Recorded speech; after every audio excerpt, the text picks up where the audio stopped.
We're going to have a look at replacing the rotor arm and the distributor cap on your Volkswagen engine. Now this really doesn't matter whether it's a Beetle, a Camper, a Type 3, Type 4, they're all very similar.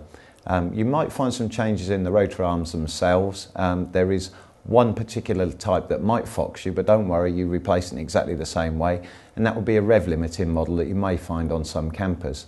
Not really any tools required, but we'll have a look at what we need. Having said you don't need to use any tools, it might be useful to have a flat bladed screwdriver around. Sometimes the clips that hold the rotor caps on can be quite tight. You may need that just to prise it off.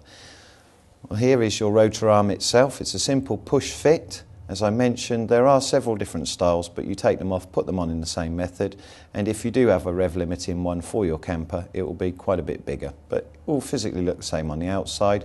And finally, the distributor cap itself. The one in the centre goes off to the coil, and the other four go off to your spark plugs. Very straightforward.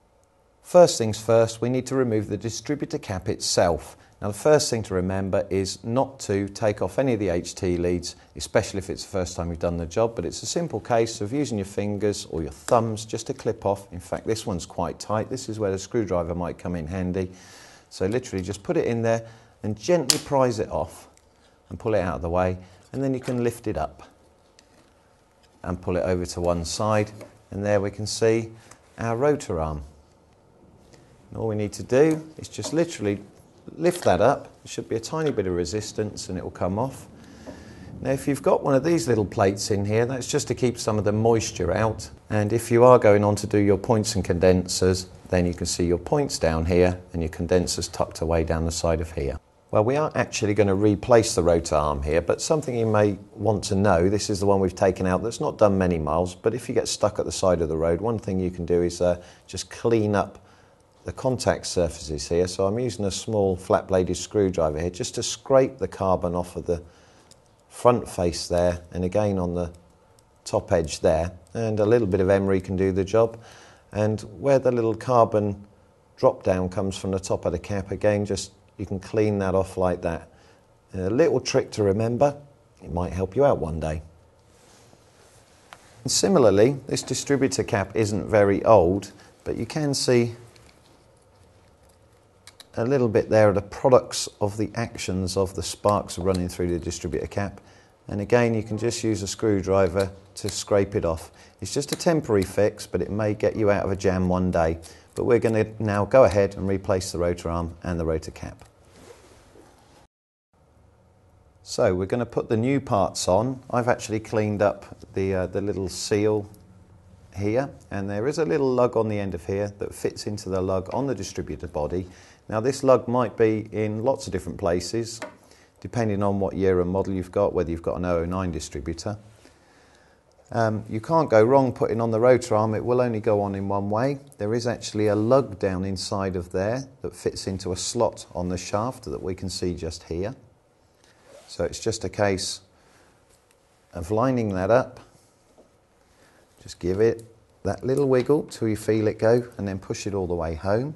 And then the new distributor cap, we're actually going to put this on before we put the HT leads on to make it easy. But one thing to check, and even if you break down, one thing to check is to make sure the little carbon tip there, it's on a spring, make sure that's still in there. And then we're going to line up the lug on the cap here again with the little part on the body. Now if you have got one of those spacers in there, or sorry, the little caps, then please make sure that that's actually sat down as well. Now this bit can be a little bit awkward. Well, unfortunately that dust cap there is second hand and the lug is a little bit chewed, but a bit of a pain. If you have a new one it shouldn't be a problem, but I will try again. There we go, that's more positive. Put the first clip on. Now sometimes these can be a little bit tight, a little bit of force required. And then the same thing on the other side. And that's it, the cap is now nice and firm in there. And what we're going to do is keep that same orientation there and just literally swap the HT leads over one at a time, and then we won't get confused. If you ever do lose the order of the firing, it's actually stamped up here on the bottom of the dynamo stand, 1432, and very handily on all models on the tin where the cylinder number's down there. So it's a simple case of tracing from that spark plug back up to the cap. So we can swap them over now, It's worth just pushing the little rubbers back a little way so that you can firmly engage the HT lead first.